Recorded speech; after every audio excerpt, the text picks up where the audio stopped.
All right, on this episode of Bowks Talking Bouts, very excited to be talking to an individual readying to box in Qatar on June the 8th, and the historic super middle IBA Intercontinental belt going to be up for grabs. Very excited to be talking to one of the individuals in this fight. Very excited to have Brian Rose on the show. How are you doing, man? It would seem like a good time and everything. Seems like a big opportunity here.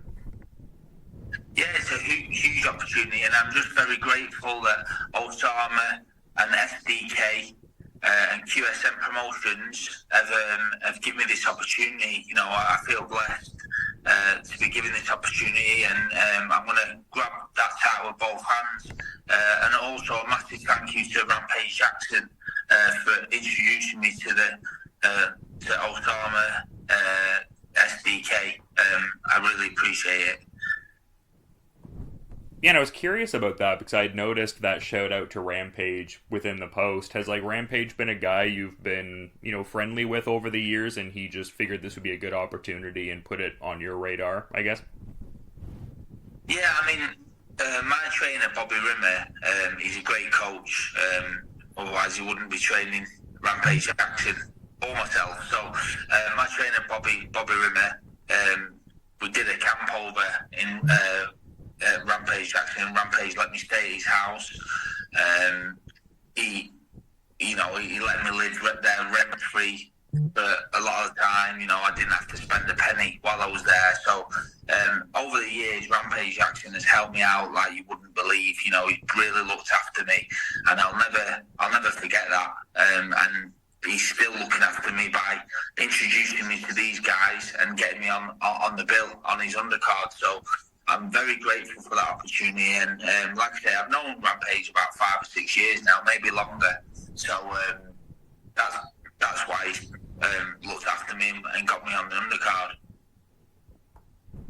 Well, I love hearing that, man. That's so important to have those kind of connections, and that kind of support is invaluable for sure. I guess one of the things that I'd be remiss if I didn't touch on too, because in some of the announcements relating to this fight, I'm not seeing, specifics on an opponent. Who are you going to be vying for this IBA Intercontinental title against? Like, who's involved in this super middleweight title fight against you?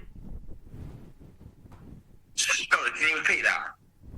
Oh, I was just not noticing information on your opponent in this upcoming fight. Like, who are you facing for this IBA belt? I'm still unsure, to be honest. I think they have got an opponent, but I'm not sure if I can say the name. I'm not sure if I'm in a position to announce that. So I will leave that up to QSM Promotions. No, fair play, man. I mean, just exciting time. I mean, I saw you were talking about nearly 20 years as a pro boxer, and you're still fighting for titles. You've got quite the history of fighting for belts. So yeah, definitely an exciting next chapter in this story, I would think. Yeah, listen, I was born to fight. I absolutely love fighting, and people might look at me and think, he's old now. He retired, and now he's coming back. What's he doing? But I was training. I was training anyway. I was training. I wasn't training to fight, but I was training. I'm always in the gym, and I was getting that hunger back. So when I got given the opportunity, I just thought, what an amazing opportunity. And then at first, I thought it was just boxers versus MMA, and I thought, yeah, I'll have that. I always thought I could beat any MMA fighter in the world with my boxing skills. But then I got the opportunity to fight for a title. So I think I am fighting a professional boxer. So whoever's put in front of me, I will train my hardest, and I'm pretty sure whoever's put in front of me, I will knock out. Yeah, that's interesting. You mentioned the commentary about how maybe some people might be saying oh, why is he coming back from retirement? Which I guess to a degree I understand, but in a certain sense I don't. I mean, this is something you clearly are very skilled at and have loved doing for a while. And if you get a huge opportunity, I mean, why would you, deny it with all those factors considered? I mean, that's, I guess, just my thought on it. Of course, it's the only thing I know. The only thing I know is fighting. Yeah, I've got a boxing gym and I've got other things going on for me, but deep down, the only thing I know is fighting, and I love it. So I do it for the love of it, which sounds a bit crazy, but Yeah, like I say, the opportunity can't be passed. You know, I think any fighter in the world would take this opportunity that I'm having. You know, if it wasn't for this opportunity, I wouldn't be fighting again. So that's why I'm so appreciative of QSM Promotions, Osama, and oh, No, yeah, no, sorry. There was just a bit of a delay. I didn't want to interrupt you there, but no, great that this opportunity came your way. And I mean, even based on what I'm getting from some of the conversations I've had already with like Rampage, Shannon, as well as, the promoters you mentioned, STK and Hosama, I mean, it does seem like they're really, I guess, looking at this in like a long term kind of way, like multiple events this year in their mind, even as they, go in Qatar, and just seems like they're looking to really put on for, I guess, even a few different sports out there. So I imagine that's exciting for, somebody like you, and also provides a lot of great opportunities for other fighters potentially also. of course, yeah, I'm looking forward to meeting them face to face. They seem like really good guys, and again, thankful for the opportunity. But I'm looking to put on a real good show, and hopefully there'll be future fights on QSM Promotions when I do the job on the night, and I'm going to do it in spectacular fashion. Yeah, and what does that represent to you? Like, I mean, do you have like a particular, I guess, idea of what that represents? Like getting a spectacular outcome, like is that representative of like a certain round you're looking to get it done in, or I guess a particular unfolding of events, I suppose? Well, it'll be a masterclass. You know, I am technically very, very good. I had over 90 amateur fights. I boxed for England. I boxed all over the world, as an amateur, and then turned pro at 20. So I am well schooled. So they expect to see an absolute masterclass on the night. If the knockout comes, great, which I think it will. If it doesn't, then I can promise a proper show, a proper boxing lesson. Well, that's a great mindset, because I think like the de facto kind of answer a lot of people try to, gravitate towards is like obviously wanting to get the knockout, but it's smart to like, I guess, have that ability to put on an exciting fight while also not overextending yourself and being defensively irresponsible. So yeah, that makes sense. Yeah, of course.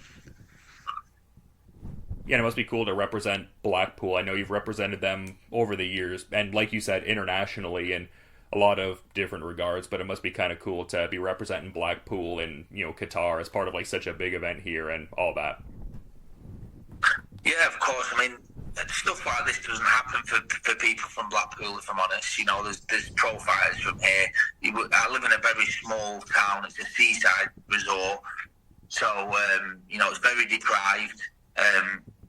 But, I love where I'm from. I love the town I'm from. So, for me, I've already put Blackpool on the map when it comes to boxing. I've achieved the most that anyone will ever achieve from this town. But I'm still doing it at 39. I thought it was over, and it's not. I'm still looking at winning titles, and still looking at achieving. And I just think, I'm proud of myself because, like I say, this will be my 42nd pro fight and 20 years as a professional boxer.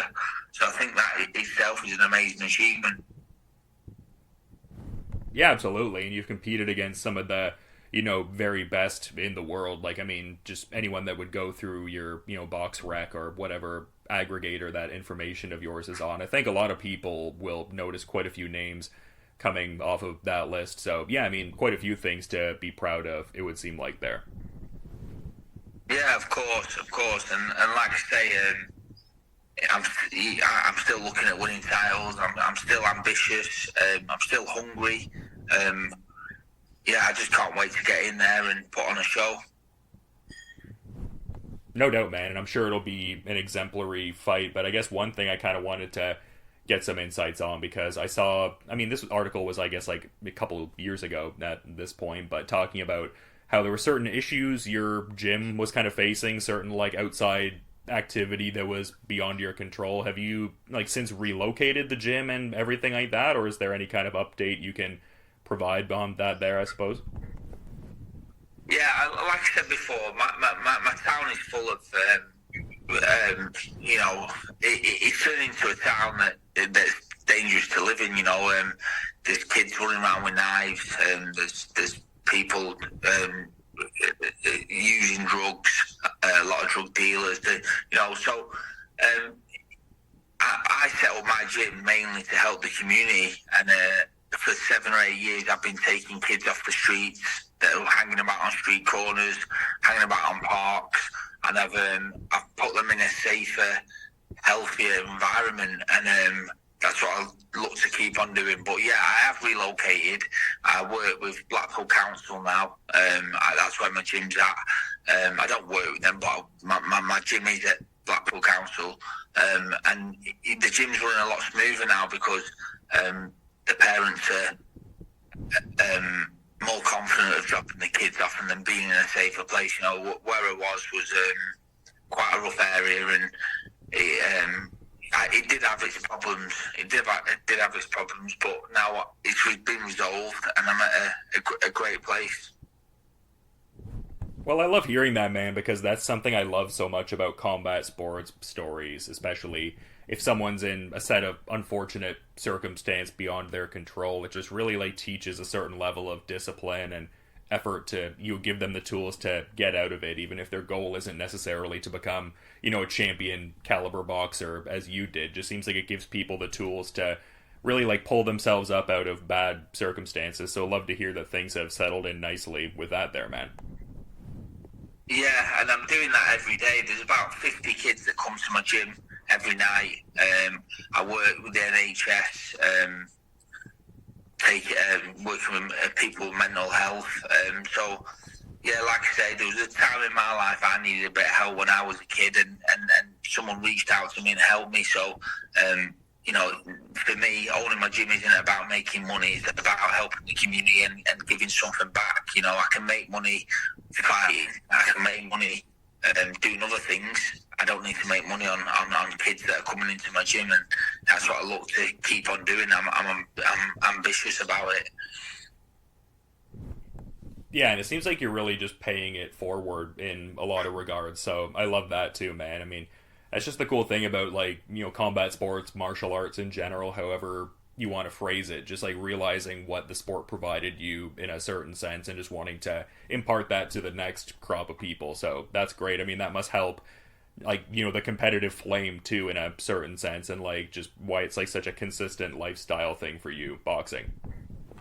Of course, I think any fighter you ever meet, whether it be boxing, MMA, they're not like football players or maybe American football players. I don't know what it's like in America, but football players can be quite arrogant sometimes, whereas boxers and people from a fighting background, they've usually had it a bit rough, and they've usually had it quite hard.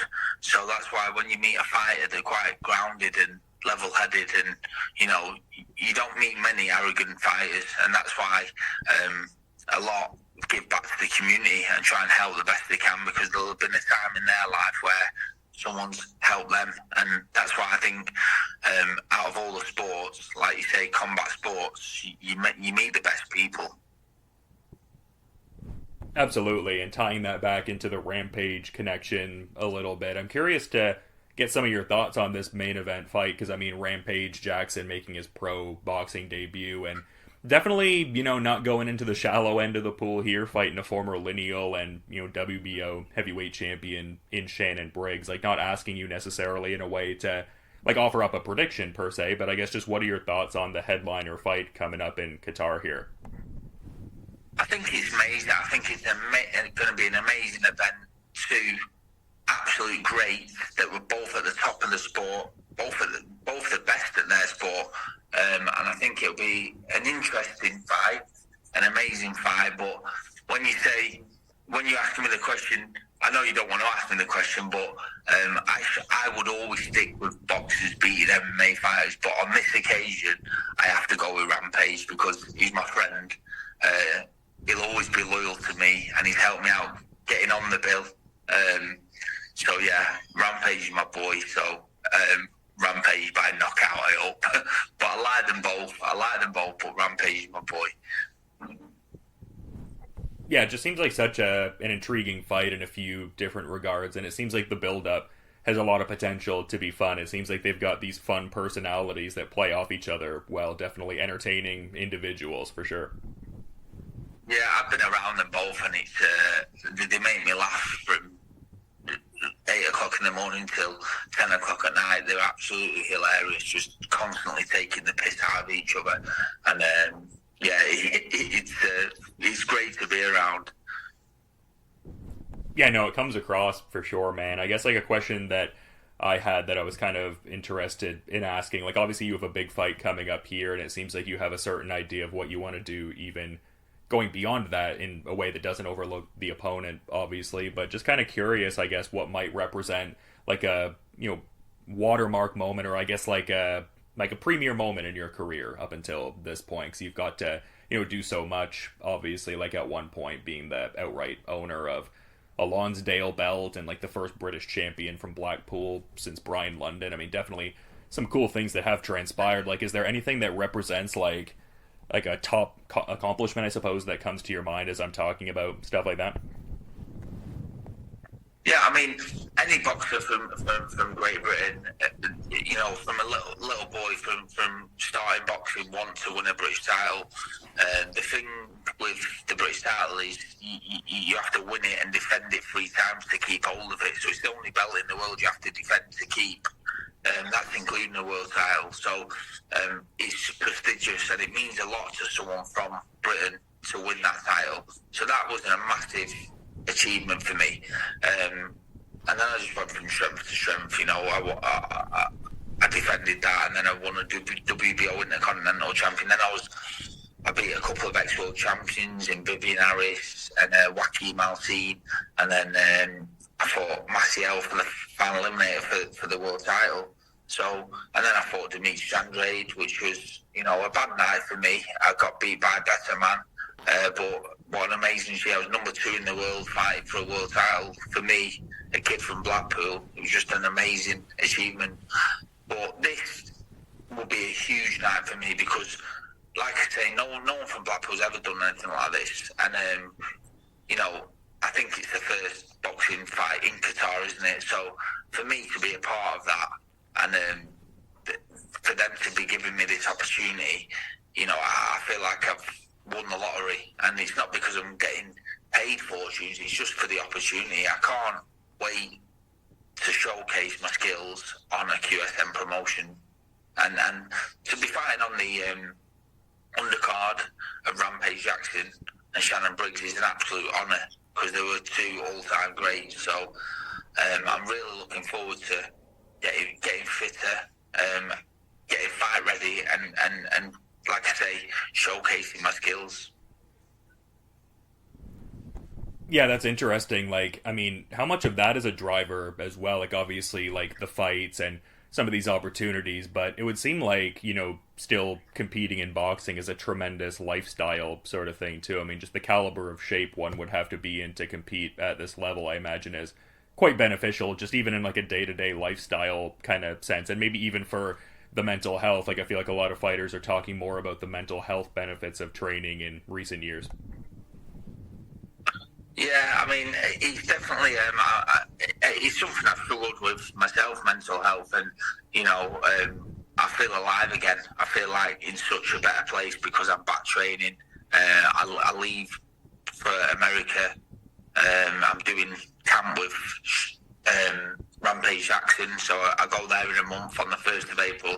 So that's when my real training will start. I'm training here at my gym, but I'm going to make those sacrifices and move away from my family for 10 weeks. And it's going to be tough because I'm at an age now where I should just be at home with my children and, spending time with them. But like I say, I can't let this opportunity pass. So, but at the same time, I need to make those sacrifices again, get in the best condition I can be in. And, I'll be working with Rampage Jackson's team, including my coach, Bobby Rimmer. Bobby Rimmer's a great coach, and without him, I won't be in this position. So I'll be working with Sean Rez and Rampage Jackson. So I'm looking forward to getting over to the States and start training. and getting into the best possible shape I can be in. Yeah, I mean, I hear you with like the family situation, man. I guess that was something I was kind of gonna ask you about a bit because I was seeing some articles saying you have a few children. Even like, are they all kind of at an age now where they, understand what dad does and everything like that? Like, is it like a my dad can beat up your dad kind of thing, or what's going on with that? Say that again, sorry. He broke up. Oh, sorry. I'm just wondering, like if they're at like an age where maybe they kind of like comprehensively understand what you get up to for work and stuff like that, or I guess just their thoughts on what you've done as a boxer. Yeah. Yeah. So yeah, I mean, my kids understand. To be honest, I've kept them away from boxing because it's a tough sport, and I'm not. I would never kill any kid, any kid's dreams, but at the same time, it's hard to make money from boxing. So if they don't want to do it, I'm absolutely fine with it. If they want to do it, I'll encourage it and I'll take them to the gym. But yeah, they understand that they're older now. So I mean, it all started. Oscar was born first, my eldest, and he was motivation. He was motivation, and I thought I need to make some money. I need to achieve from a little boy. And then Penelope was born, and it became difficult. Then I was thinking, I'm away from my little girl, and I trained in Manchester Monday to Friday. I basically lived away from my family while I was in camp anyway. So I made those sacrifices. I've made these sacrifices all my life, so it's something I'm used to. I will miss them. And I had my little boy Fraser, so he's only 4, so I will miss him because he doesn't understand as much what I'm doing and why I'm doing it. Whereas the older ones, they understand. They'll get the PlayStations and the everything they need. When I get paid. But Fraser doesn't understand as much, and that's what upsets me a little bit. But like I say, I'm a fighter. I was born to be a fighter, and I can't let those things stand in my way and upset me. So I'll be making those sacrifices, and I'll be training like this is the world title again. And I guess that brings up a question of like what drew you to boxing initially, because I was seeing in some of the articles you got right into it as a younger kind of lad. Like, what initially drew you to the sport?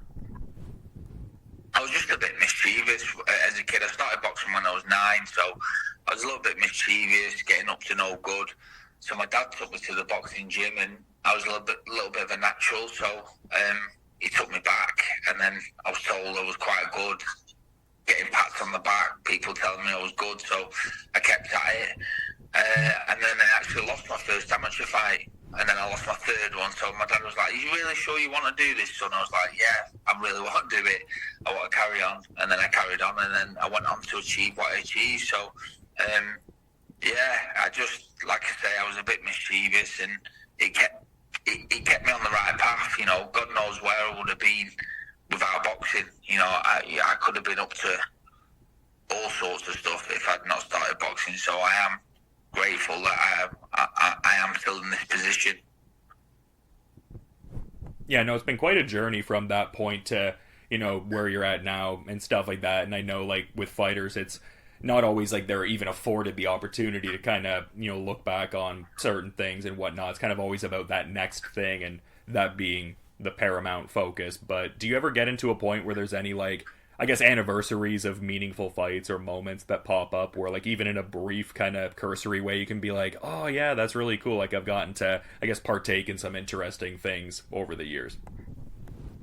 Yeah, I think only recently as I've got older I've realised what I achieved, and I do look back sometimes and I think, fuck, I can't believe I did that.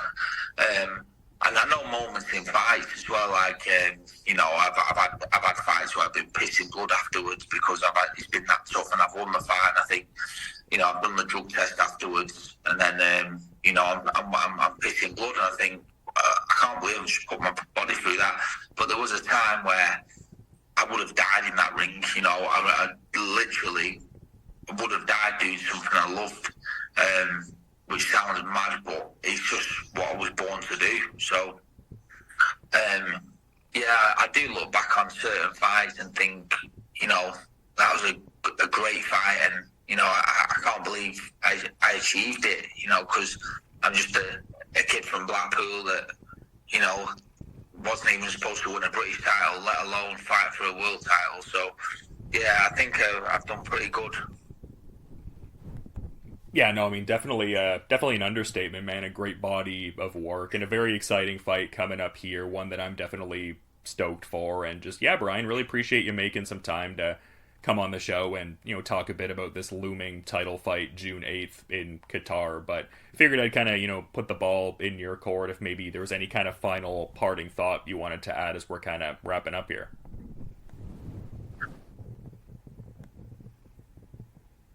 Hello? Oh, sorry, I was just, yeah, no, Broke up then again, sorry. no, you're all good, Brian. I was just wondering if maybe you had a final parting thought you wanted to add as we're kind of wrapping up. Oh, well, basically, like I said at the start of the interview, I'm blessed to have this opportunity. I just want to thank Osama, SBK, and Rampage Jackson for introducing me to the guys because, without them, I wouldn't be in this position. So I really appreciate it, and I'm going to train my absolute arse off to be in the best physical conditioning so I can put on a show for the people in Qatar. Yeah, it's going to be a very intriguing IBA Intercontinental Super Middleweight title fight, and definitely a great fight that bolsters an awesome looking event that seems to keep growing June 8th in Qatar. And again, to reiterate, Brian, thanks so much for the time and the great insights, man. I'm looking forward to checking out this fight when it goes down, but until then, you have a good rest of your day, man. Thank you. Yeah, thanks for your time. I appreciate it.